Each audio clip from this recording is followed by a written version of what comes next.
include EBSCO, providing researchers with access to biomedical and healthcare literature reviews, with the goal of helping them conduct thorough reviews in less time. Learn more at ebsco.com. Welcome to Studio 2. I'm Avi Wolfman-Arent. And I'm Cherry Gregg. And Avi, many of us woke up today and learned about that tragic collision at Reagan National Airport involving that American Airlines jet and a U.S. Army helicopter. We just want to say here at Studio 2, our thoughts and prayers are with all affected by this devastating event. Lots of moving parts there, and Sure. The NTSB is investigating. About today's show, our big question today is, how much power does a president really have? In his first week back in office, President Trump issued a wave of executive orders. I think in our billboard. Everyone calls it a flurry for some reason. Flurry, That's the wave, verb. it's so much. He did a lot Yeah. in a week. He touched on immigration, federal funding, civil rights, more. People have already sued. One order had been blocked by a court in Seattle. One order was rescinded, I think, yesterday. That one was dealing with federal funding. And it got us here thinking about, what are the actual rules, right? What does the Constitution say? What is the practice? How much power does a president really have, right? And so we are bringing in an expert to help us parse through this. You know, what are the checks and balances? What do they look like? Could Congress step in? Do the courts step in? When does this all work? And so our question for you today is, do you think the presidency is becoming too powerful? Give us a call. Our number is 888-477-9499. You can email us at studio2@whyy.org. And if you're on our YouTube channel, be sure to leave a comment in the chat. Hello, Studio Tubers. Nice to see you today. So let's get into our trio of local news stories before we get into our big conversation today, Cherry. And we start in New Jersey / a courtroom in New York. Yes, former New Jersey Senator Bob Menendez received an 11-year prison sentence for bribery, conspiracy, obstruction of justice, extortion, and acting as a foreign agent. That's a lot. That's a long list of convictions, convicted crimes at this point. If you recall, Menendez was convicted of trading political influence for hundreds of thousands of dollars in cash. Remember those gold bars? I remember the gold bars. Yeah, and a luxury vehicle from businessmen and foreign governments. And he made history doing all of that. This is the first time ever that a U.S. senator has been convicted of acting as a foreign government agent. And this was his second time being charged with corruption. Remember, that prior case ended in a mistrial in 2015. But after his sentencing yesterday, outside of the courthouse, Menendez spoke. He called his trial a witch hunt. Take a listen to what he had to say. President Trump is right. This process is political and it's corrupted to the core. I hope President Trump cleans up the cesspool and restores the integrity to the system. Thank you. Very different than what he said in front of the judge as he was awaiting his sentence. He said he was chastened. Didn't sound very chastened there, Cherry. That was the part of all of this that caught my attention, because we knew he was going to be sentenced. We knew the sentence was going to be hefty. But my interpretation of those comments, and I think this is going to be a playbook other people use, especially people who are in politics and get prosecuted over the next 4 years or so, they are going to appeal directly to Donald Trump, and they understand that Trump is willing to hand out pardons in a transactional way. Not saying he's the only president who's ever done that. I'm like, well, what do you have to offer behind bars? Well, I mean, Bob Menendez could come out of prison as a former Democrat. I guess, right? Yeah. Right? I mean, he probably won't hold office again, but there's a soapbox still for him. I don't know, right? But I think my interpretation of what he said, because it conflicts with what he said in the court, is that he is speaking directly to the one person who can help him now, and that's the president of the United States. Yeah. By the way, Menendez's wife, Nadine, faces similar charges. She is awaiting trial. that trial had been delayed due to her health. So there's that as well. Second story that caught our eye today. So Pennsylvania rejected a proposal from a cyber charter school. That's not uncommon. If you want to open a cyber charter school, an online school in the state of Pennsylvania, you need approval from the state. And sometimes they say yes, sometimes they say no. But the one they just said no to is super interesting because this proposal was for an AI-powered cyber charter school. It was going to be called Unbound Academy. And the big splashy idea behind it, Cherry, is that students would only need 2 hours of instruction per day in the core subjects because they would get that instruction would be done by an AI tutor, Like a bot. like an advanced chat bot. No, but it's like a bot. I know. I'm just laughing because it just sounds so crazy. But go ahead. It's a bot. And it would sort of like adapt to their needs, and it would be so powerful that they would only need this 2 hours of instruction. And there would not be really teachers at the school. There would be like human guides. They call them guides, who would help them with the ancillary things that go into being, a student in a school, but not the direct instruction.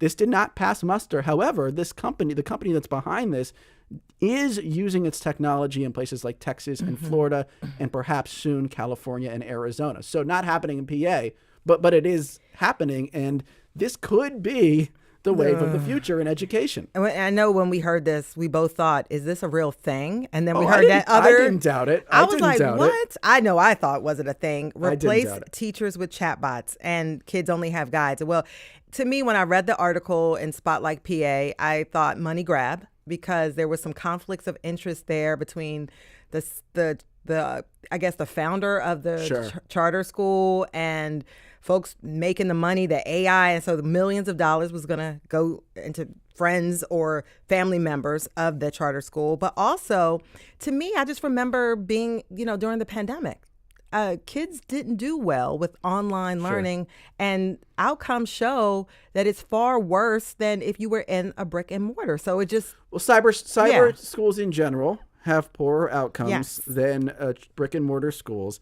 The cybers would tell you that the reason for that is the types of students they serve, that they're very far behind. But putting that aside, I think that the interesting part of this... You think it's the future? No, I'm not saying it's the future. I'm saying that this idea of AI tutors and AI-led instruction... Now, tutors is different, is not going away. Even Khan Academy, which you might have heard of, has an AI-powered tutor program. I think it's called Conmigo. So, this is...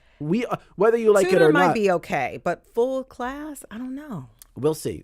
We're going to see. We're going to see. To be clear, I'm not endorsing it. I'm saying this is not a one-off. That's all I'm saying. Third story, we wanted to note something in the Inquirer. They had a great story about this bakery in Society Hill in Philly that delivers pastries to the Eagles for every home game. It's the same set of pastries. This place is called Loretta's Bakery in Society Hill. It was just a cute story that there's I like cute stories. But we also, while we were enjoying that cute story, we had our producer Paige go out. This is chilly. Oh yeah, and grab the bounty that you see before you on the YouTube channel. So businesses all across the city, all across the region, are making special products to celebrate the Eagles and, let's be honest, to capitalize on the fact that the Eagles are going to the Super Bowl. And if you can only imagine, they incorporate green. There's lots of green in front of us. So we here on Studio 2, because we are professional journalists, we are going to taste test some of these products, and then we're going to pick one that we would absolutely have to have at our Super Bowl party. And this is research. This is We're doing research. it for you, so you don't, So you don't, So you're welcome, first of all. So we're taking it for the team. Let's start with the first item, Cherry. This is from Batter and Crumbs in South Philadelphia. It's a latte drink called It's a Philly Thing Iced Latte. Cookie buttered flavor with coconut cream on top. Let's have a taste. Yo, that is sweet. Okay. That would be my takeaway from that. Incredibly sweet. Sips but it is sweet. I'm awake. There you go. So that's the advantage of that one. The second one from Batter and Crumbs in South Philadelphia is the Bird's Nest Vegan Brookie. So a brookie is like a brownie / cookie. Can I get a little piece of that? Yeah. Here's, and By the way, Great producer plates. Paige brought in these really nice All right. wooden plates, and this looks really cool. It's like a brownie. It has green sprinkles, and there's some green cake in here. Let's see. Okay. It's vegan. It's vegan. I mean, impressive for vegan. That's what you got to say. Every time you eat vegan baked goods, you're like, that's But impressive. I told you one of the best cookies I've ever had was a vegan cookie. So It's not bad. It's not bad. All right. Yeah, cleanse the palate. you gotta cleanse it with some water because you had a sweet drink and All right. it's Third chocolatey. one. Also from Batter and Crumbs in South Philly. They're really getting represented here. This is the Fly Eagles Fly Vegan Cannoli. A green cannoli. How about that? And It's by the vegan. way, I love cannoli. So let me see. That's fascinating. That's a much sharper tasting filling than you would normally have. I wonder if the green changed the flavor at all. It's not supposed to, right? No, I don't think food coloring doesn't really change. Okay, let's move on now. That was actually pretty good. It's not bad. It's really not bad. No, I like the cannoli. I'm taking a second little bite. I'm gonna have to put All right. this over here. All right. 3 more to go. Eating on the radio, folks. This is the Termini Brothers Eagles Cupcake. Yeah. Termini Brothers in South Philly. They've been around for like 100 years. This is their traditional vanilla cake with buttercream frosting. It's just a green sprinkle cupcake. That's Pretty good. That's solid. a good cupcake. That's a solid. solid cupcake. That's solid, man. 2 more to go. Man, Wow. That's God. a lot of food. I feel so wired right now. 2 more to go. Yes.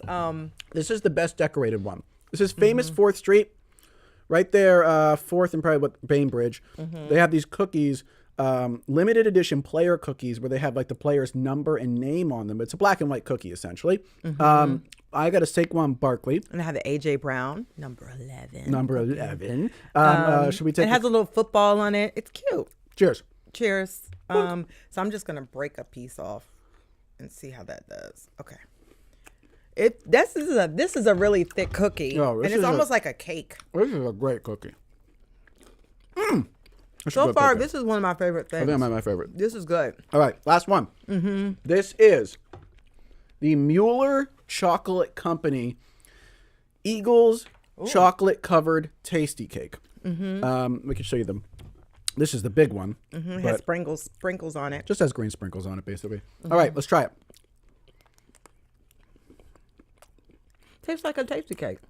I like that. It's really good. It's good. All right, Cherry Greg. Yes. All of these beautiful items before us, which are you absolutely taking to the Super Bowl party? I really like the cookie.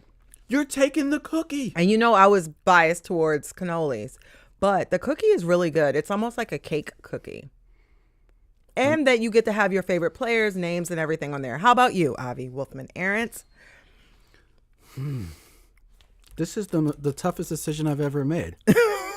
There's been many a decision, but this is the toughest. Yes. I'm going with the cookie. I know. It's a really good cookie. Wow. Congratulations to famous 4th Street Cookie Company on winning this meaningless competition. And can I shout out before we go real quick? And by the way, Batter and Crumbs in South Philly, runner up with this cannoli. That was delicious.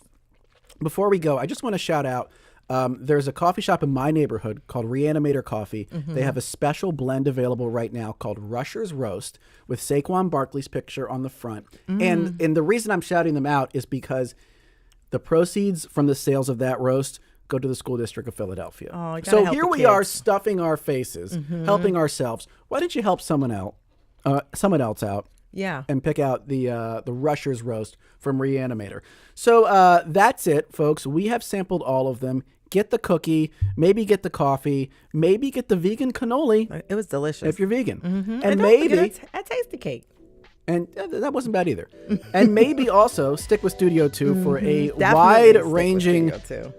conversation about presidential power, its evolution, and where we are today in this critical moment.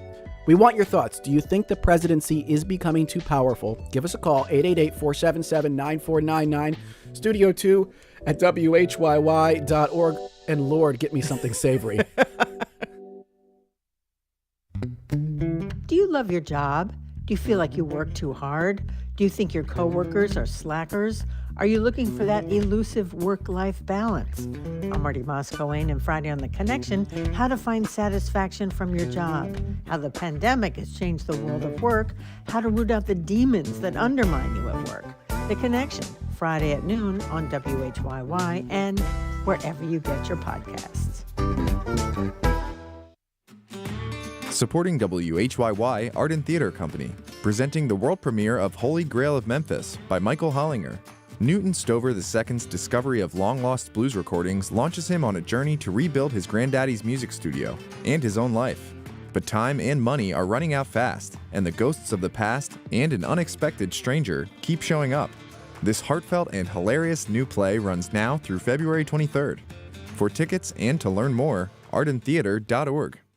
WHYY's Climate Desk introduces you to the Delaware Valley's climate fixers. If we want to reduce plastic waste, we want to find solutions for the material that already exists. Innovative people that are doing their part to reduce our carbon footprint and showing you sustainable solutions for a brighter future. Any plant that is photosynthesizing, that is sequestering carbon. So the more plants we grow, the more carbon that's sequestered. Learn more about WHYY's Climate Desk at whyy.org/climate. On the next Fresh Air, how Louis Armstrong became the first Black pop star and musician who provided the foundational language of improvisation. We talk with Ricky Riccardi, author of Stomp Off, Let's Go, The Early Years of Louis Armstrong. Join us. This afternoon at 3 and again tonight at 7 on WHYY.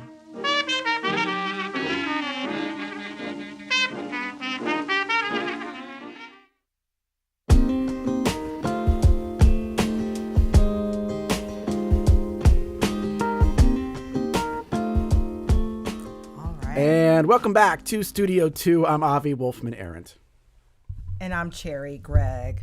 Donald Trump has been signing executive orders faster than any president before him, more than 24 orders in his first 10 days. He signed them on immigration, the January 6 rioters, DEI, missile defense, the Gulf of Mexico, gender-affirming care, and a federal funding freeze, which was rescinded yesterday after causing all kinds of confusion and chaos. Along with all of those orders have been many firings and efforts to reduce the federal government, all things that Trump explicitly said he would do. Still, the frenzied speed of this shock and awe rollout has many legal scholars warning of a power grab and a potential constitutional crisis.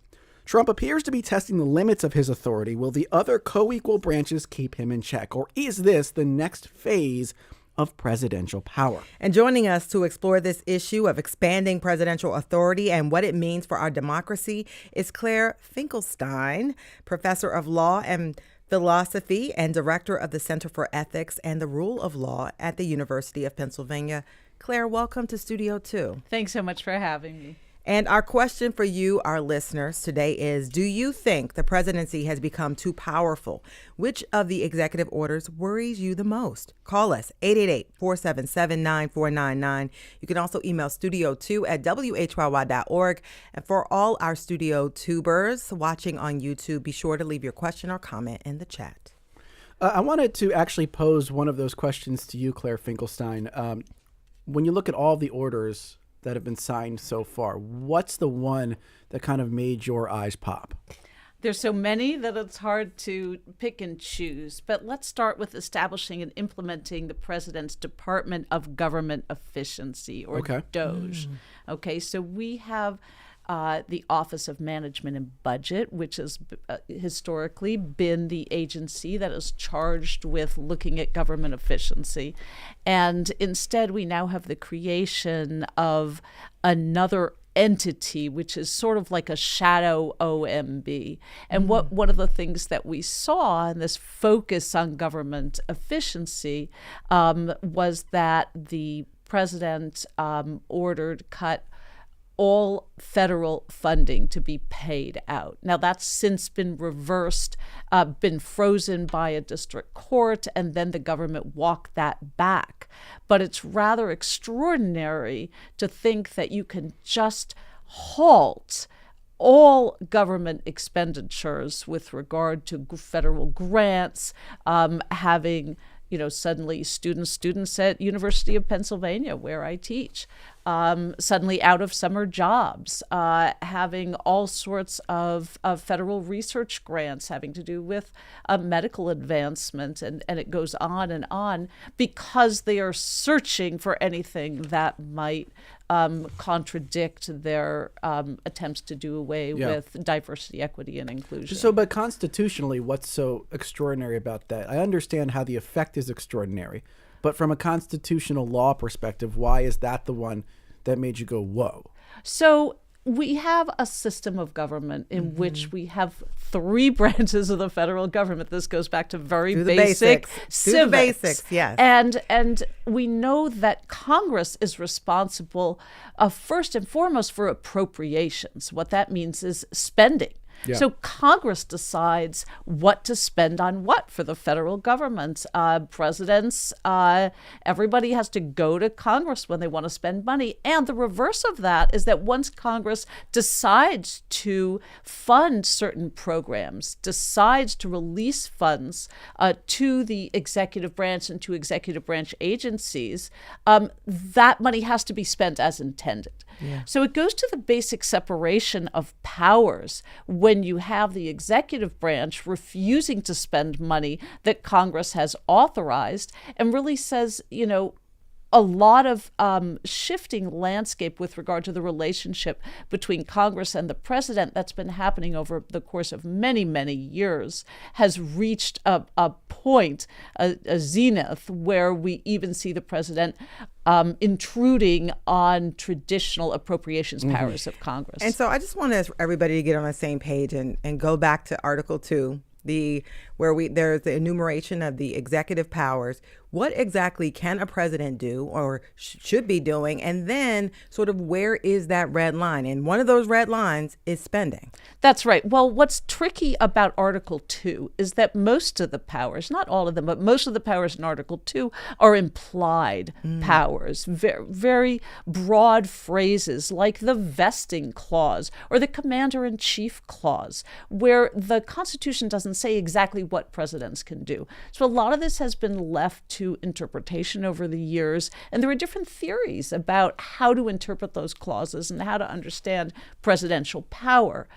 For example, in the area of war powers, where we've frequently seen a lot of expansion of presidential powers around war, Congress is responsible for declaring war, yet Congress hasn't declared war since World War II. And instead, what we find is enormous deference to presidents who aren't supposed to decide when we enter into war.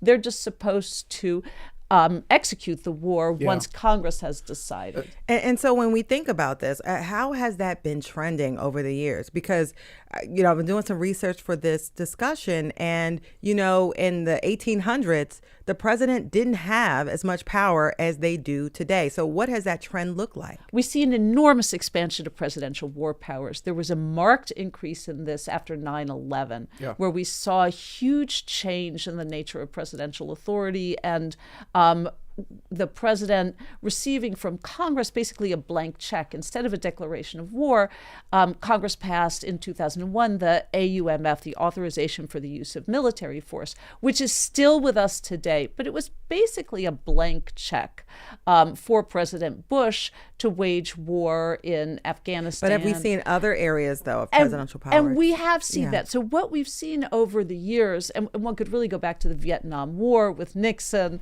and expansion of war powers, that expansion has crept into many domestic areas. Yeah. So you see the trend line going one way, and it's toward more executive. It's a one-way ratchet. And it's important to stress here, it's not more executive power, because the executive branch includes all of the agencies that make up the executive branch. It's more presidential power. And that's the dangerous part of it. And explain that distinction a little bit. So we have in the executive branch all of our major federal agencies. We have the Justice Department. We have our intelligence services, right? Tulsi Gabbard is right now, going through her confirmation hearing. We heard those hearings this morning. We have Health and Human Services. We have Homeland Security. And all of these agencies, they're under presidential control in the sense that he's the head of the executive branch, but they're also expected to exercise some independence. So the Justice Department, it's really critical that the Attorney General is someone who is enforcing the law and not beholden to a person, the president. The Attorney General, unlike what Donald Trump expressed in his first term, is not the president's lawyer. The Attorney General is the head of the Justice Department, which is beholden to the law first and foremost. So what you're saying is that over the years, and I think we're talking about about the last 50-ish years? Yeah, I really date this from the Vietnam War on, but with a marked change after 9/11. Yeah. So what you're saying is over that period of time, there's been a growth in presidential power, not necessarily a concurrent growth in executive power. That's right. And what we see is a lot of attacks, conservative attacks on the power of executive agencies. Right. So this is the Chevron decision, exactly, right? Exactly. And we see that supported by the Supreme Court, had been a project of sort of conservative constitutional scholars for a long time to try to shift power from executive agencies, which were perceived by many as having gotten too powerful, shifting towards the president. But all of that leaves Congress a little bit out of the picture, especially because it's Congress that's deciding on the shape of those agencies in many cases and funding for those agencies. Just wanted to read in a few comments. We've got some great ones. Raphael mentioned something that you already brought up. We've been moving toward consolidated power for decades, been trending this way ever since Congress allowed the president to deploy troops in conflicts/occupations after 9/11. You mentioned that as a big turning point. Of course, when you watch Schoolhouse Rock or wherever, they talk about the president, they say can't declare war. But if you've grown up in the era that we grew up in, it seems like a farce, right? But it's important to mention here that President Bush did act on the basis of the 2001 AUMF, the authorization for the use of military force. So Congress did play an important role in authorizing that action. But the nature of that AUMF is so broad. Right. And we saw it shift. Well, that's what I want to ask you about, actually, because the question, of course, then goes, from my mind, to how much of this is power grab to power secession, really, by Congress. And Lars, I believe, has an email saying the question should not be, is the office of the presidency getting more powerful? It should be, is Congress getting too weak? So as we've seen this play out, let's say before the second Trump administration, is this trend more presidents grabbing power, or is it more Congress being like, or being so we don't want to be involved in this? You take. I think it's very much a combination. Yeah. I think Congress has failed to an extraordinary degree in recent years to exercise the checks and balances that Congress is given under Article 1 of the Constitution.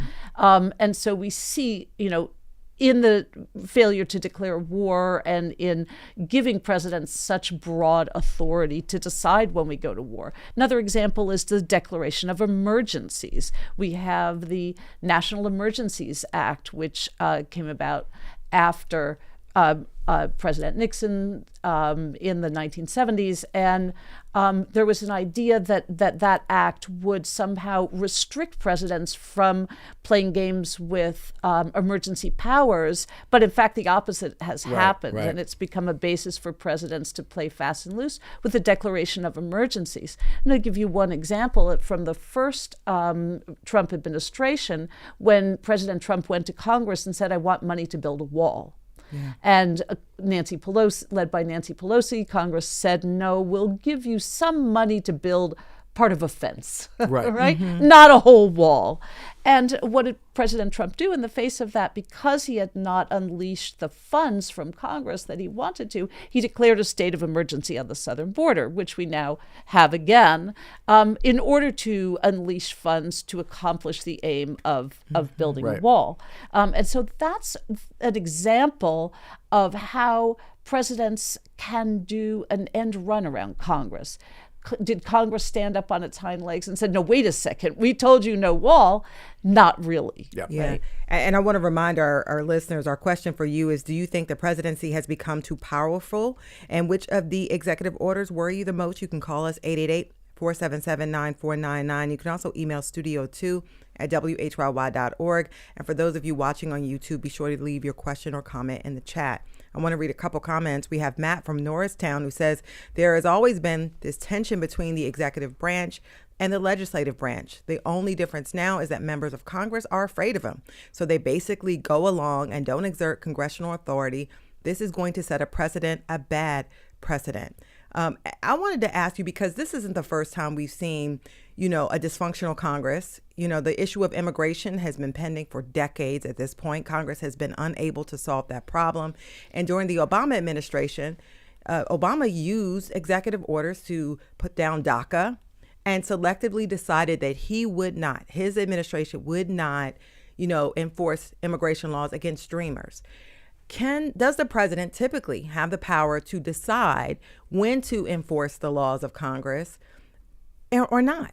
Right. And let's remember that immigration is a combination of law and policy directives, right? And so when you have people who are in the country illegally, the president does have fairly broad powers to exercise what is a civil process to start deportation hearings and so on. But we also have practices that recognize the nature of the crisis, practices that recognize basic humanity, practices that tell us that we cannot enforce these laws down to the very last jot and whistle, because we may end up doing things that are really against the traditions and practices of the United States, such as the family separation policy, such as interning large numbers of individuals on the border.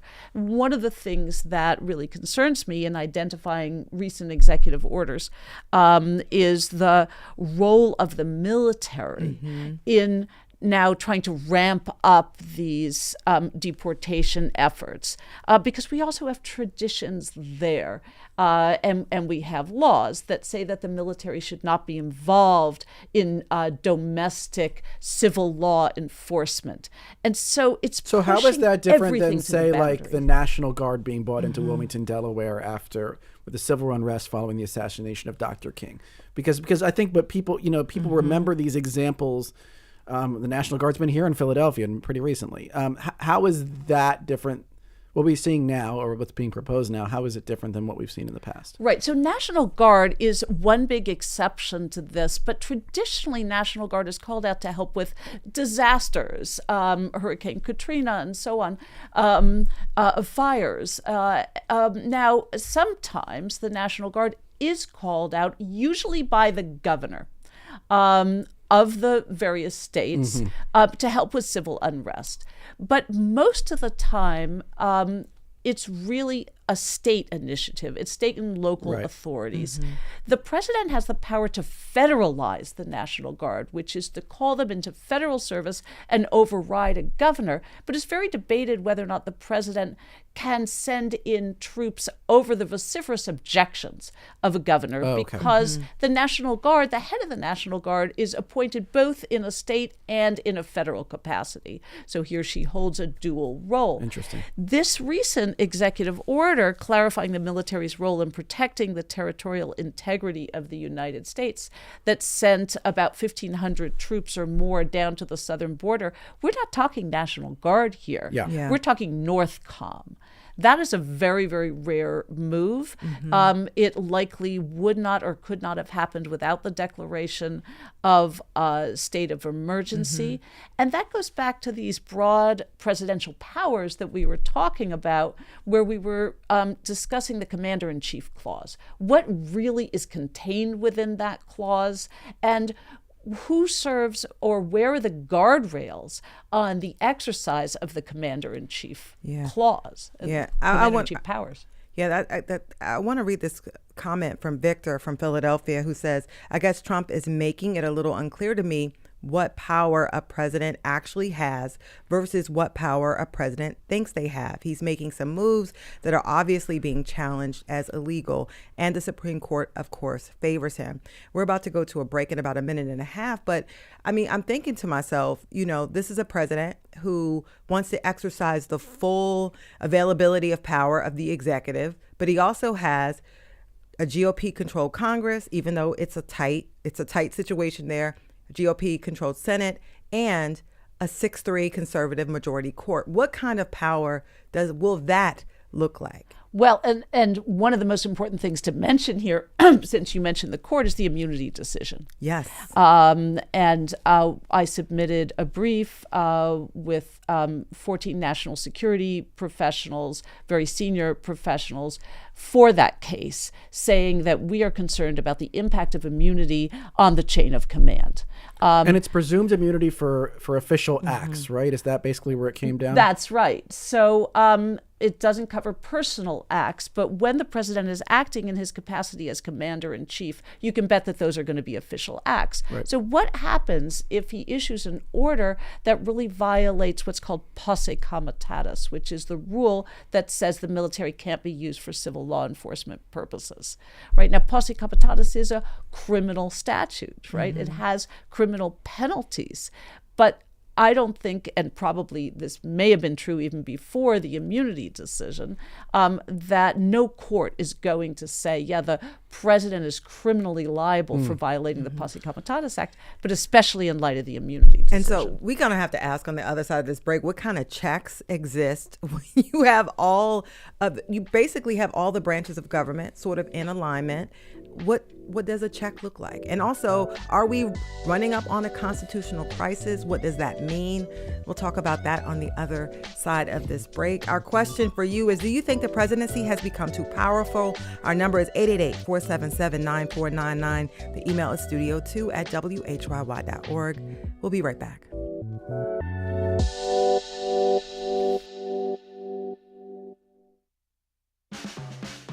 If you've ever wanted to make foam art in your coffee at home, here's your chance. We have this idea to making it as easy as possible for people to enjoy their coffee at home. Plus, we explore the rich tradition of the lion dance, seen at Chinese celebrations and festivals. Folk story of the lion dance began probably 2,000 years ago. On the next episode of You Ought to Know. Watch You Ought to Know Friday at 7:30 or Saturday at 5 on WHYY TV 12 or stream online. On the next Fresh Air, how Louis Armstrong became the first Black pop star and musician who provided the foundational language of improvisation. We talk with Ricky Riccardi, author of Stomp Off, Let's Go, The Early Years of Louis Armstrong. Join us. This afternoon at 3 and again tonight at 7 on WHYY.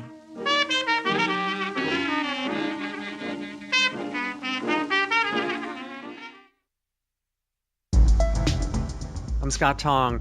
Some Harvard students have modified smart glasses that can identify people just by looking at their faces. You don't need to have any social media for this to work on you.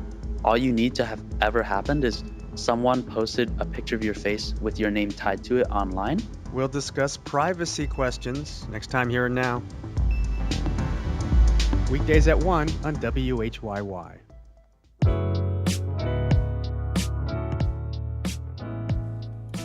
Welcome back to Studio 2. I'm Cherry Gregg. And I'm Avi Wolfman-Arendt. Have you been able to keep up with all of the executive actions President Trump has signed? There have been dozens on everything from civil rights to the Gulf of Mexico. This hour, we're asking if this is something new or if this is an evolution in presidential power that's been happening for a while. Our question for you is this: has the presidency become too powerful? What do you think? Give us a call, 888-477-9499. You can also email studio2@whyy.org. If you're watching on WHYY's YouTube channel, drop your comments right there in the live chat. Claire Finkelstein is with us in studio. She is a professor of law and philosophy at University of Pennsylvania, where she directs the Center for Ethics and the Rule of Law. Claire, during the break, you were talking about the importance of the Justice Department and its independence, and there are concerns under this new administration. Go ahead and tell us your point of view.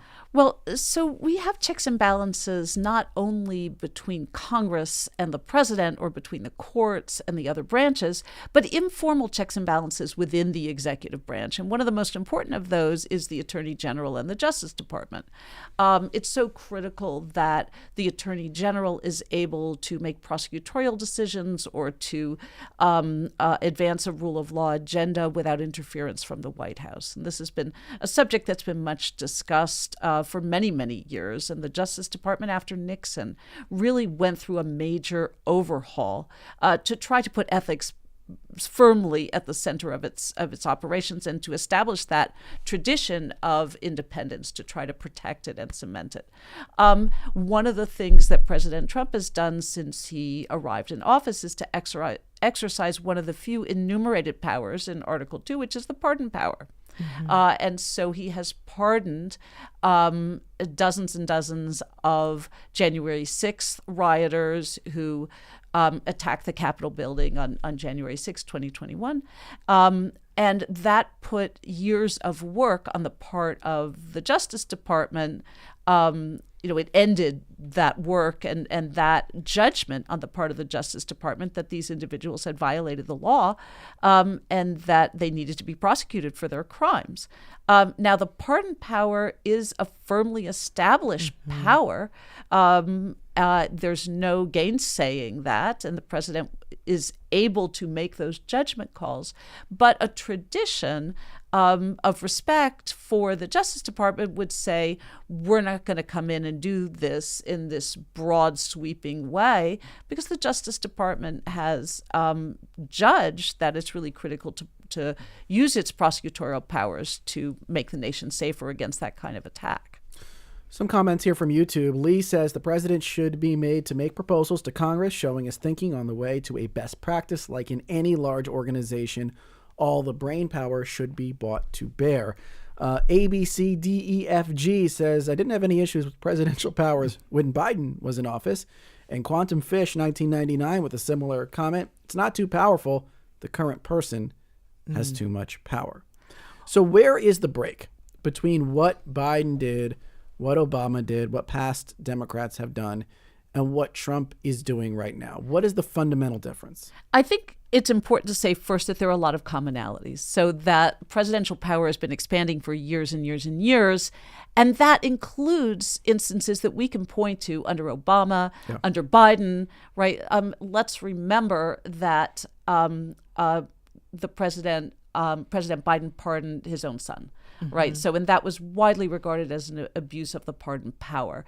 Let's also remember that President Biden used emergency powers to get through his agenda of student loan forgiveness. So just about every president has been united in wanting more power. Presidents don't say to their advisors, tell me how I can have less power, right? Tell me how to not get this done. Exactly. Or call up the Justice Department and say, Office of Legal Counsel, write me a memo telling me why I don't have as much power as I think I do. Right. Right. And that's why it's been a one-way ratchet. But former presidents have been different in honoring those traditions of informal checks and balances within the executive branch, trying to have significant separation between their own political agendas and the law enforcement agenda of the Justice Department, and being more careful about checking with Congress, especially with regard to appropriations, and trying not to do an end run around congressional appropriation decisions. And I want to read this comment from Gail that leads to my next question. Gail emails, I generally don't feel the presidential office per se is too powerful as long as the established checks and balances are allowed to work. Presently, With the one party in power, they aren't working. The real problem lies with the present person in power having an unhealthy and frightening fascination with power. And my question to you is sort of this. I mean, we're at a place where there should be checks and balances, right? Congress could step in and do something. You could see the courts step in and do something. Lawsuits work. What checks do you see that still exist that could rein in some of this power grab? So let's first talk about Congress. One of the important things that's happening right now, of course, is Senate confirmation hearings. And the Senate exercises an independent judgment. It's not supposed to be a rubber stamp for the president, as was emphasized this morning in Tulsi Gabbard's confirmation hearing. And it's really critical that the Senate does its job. Now, one of the things that's been happening is that some of the hearings have been shortened. So Pete Hegseth, Secretary of Defense, senators were not allowed to go a second round in asking questions. And so there was not as thorough a vetting of Pete Hegseth. And as we know, that nomination was confirmed. It was basically a tie in the Senate. And then J.D. Vance broke the tie by exercising the vice president's right to do that. And so it was a very, very close decision. So it's critical that presidents and the White House in general respect the independent role of Congress to make decisions. And when you have a president who takes personally and treats as a loyalty test whether or not members of Congress are willing to carry forth his agenda, it's very hard for members of his party to exercise that kind of independence. Then we could talk about the courts. Yeah, aren't they the backstop here? Mm-hmm. They're supposed to be, but what happens? Well, let's begin with war powers, just to paint in broad strokes. Over the years, courts have increasingly said we can't get involved in those decisions. So if you look at 19th century decisions, for example, it's extraordinary because we find Article III courts making decisions about war that they would never touch today, saying, yes, that's a war, yes, that's part of our national security, or no, that's not. Like a legal test for war. Exactly. What are the legal consequences of that? And now they just stay out of it. But today we find an increasing use of what's called the political questions doctrine, where courts say that's a political question. That's a matter for the political branches to decide. We're not going to get involved. Or increasing deference to matters involving classified information. So it's more hands-off. Secrets. So it's much more hands-off than it used to be around national security issues, and that takes away an important check and balance. But if you even think that if the court were to get involved and it went up to the Supreme Court, just the optics of 6 conservative justices versus 3 liberal justices, it gives a lot of people pause. And you wonder, is it fair? Well, that's right. So, of course, there was a very great remaking of the Supreme Court under President Trump's first term. He managed to appoint 3 justices and fairly young, very conservative justices. And so that marks the court for a long time. So in the next 4 years, where there are going to be a lot of court challenges to a lot of the executive orders, there have already been numerous lawsuits filed, for example, on the birthright issue. The question is, how much do we want courts to step up to the plate? In general, they should, because they need to serve as checks and balances. But when you have a Supreme Court that is not only this conservative, but this rife with ethics problems with regard to the justices, there's a concern what the basis for their decision is and how truly independent they are of the other branches of government. Chuck on YouTube says, please, with the greatest respect possible, you cannot compare what Trump is doing to what Biden did. Trump is executing the plan that is outlined in Project 2025 while flouting the Constitution. Kyle says most of the laws have not changed for a number of years. The only thing Trump is doing is taking advantage of it. Let's bring in a caller now. This is Laura from Ambler, Pennsylvania. Laura, I believe, has a question for us on Studio 2. What's your question, Laura? Yes, thank you. I'm wondering if somehow, let's say a Democrat wins the presidential election in 4 years, what in the world is going to stop this guy from staying in office? Violently, using the military, et cetera, et cetera. Yeah. Thank you so much for that question, Laura. Or let's add to that. What if he says, I'm allowed to run again? You know, even though I don't think anyone before now would have ever said that the Constitution would permit that, since it was amended post FDR. Let's leave the military question, the force question to the side. Let's just talk about legally. Let's assume that the Supreme Court stepped in and said, no, you're not allowed to run again, or you have to leave office. What happens? Well, and of course, it shouldn't even be necessary for the Supreme Court to do that, because we do have a constitutional amendment that forbids presidents from serving more than 2 terms, right? So the question that really hangs in the air here is, how much is this administration going to follow the laws, and how faithful is the president going to be to his oath of office, which requires him to follow the Constitution, to be faithful to the Constitution of the United States. The more courts are remade in his image, the less independence we can expect from the sort of loyalty politics that we're seeing play out across the political spectrum right now. Yeah, Stan comments, we need to amend the Constitution to limit the president's power. Pamela says the power of the presidency is overshadowed by the ability of the president to outride by the courts and the Senate and the House. And there right now, a Tennessee representative actually submitted a proposal to amend the Constitution and add a provision that would allow President Donald Trump to run for a 3rd term. It would block someone like former President Clinton and former President Obama to run, but would allow him to run. So I wonder, like, are there ways? Are we approaching this sort of constitutional crisis? Are there ways or levers where, you know, maybe even a constitutional amendment could come into play and allow more moves to be made and extend Trump's time in office? So let me just say, I'm not too worried about that particular constitutional amendment, because the Senate is very close. While the House is right, and so and obviously it takes 3/4 of states, the states to amend the Constitution. And let's also remember that during Trump's first term, there was a lot of talk about eliminating the filibuster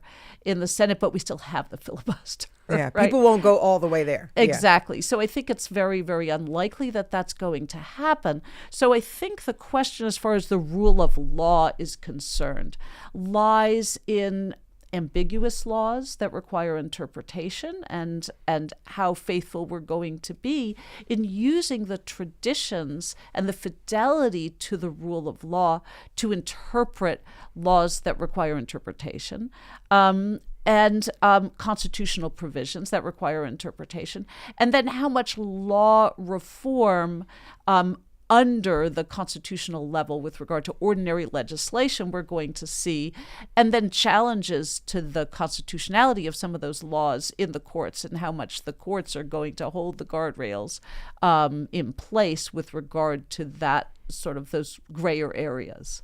But like something that we raised before, like the flagrant disregard of the Constitution in order to stay in power, is that purely basically a force concern, a power concern, a military concern, or is there some maneuver within the law that, you know, you could say, well, I'm the commander in chief and I therefore empower the military to do X, Y, and Z? I mean, are there ways to sort of snake through the law, or at that point, are we basically just talking about, you know, a brute power struggle? Right. And I think the answer is yes and yes to both, which is that presidents wield enormous power, both within the confines of the law and in the softer areas, right? So what we've been discovering really over the many years that presidential power has been expanding is how many soft areas there really are. So things that we thought were kind of baked into our Constitution, things that we thought could never be changed, turned out to rest on no more than tradition. And that's been the scary part. So as you try to start putting guardrails in place through legislation, we discovered not only is Congress fairly dysfunctional, Avi, as you mentioned before, but how hard it is to nail down those pieces of our Interesting. And we just hope that the institution will hold. That's Claire Finkelstein, professor of law and philosophy at Penn, where she directs the Center for Ethics and the Rule of Law.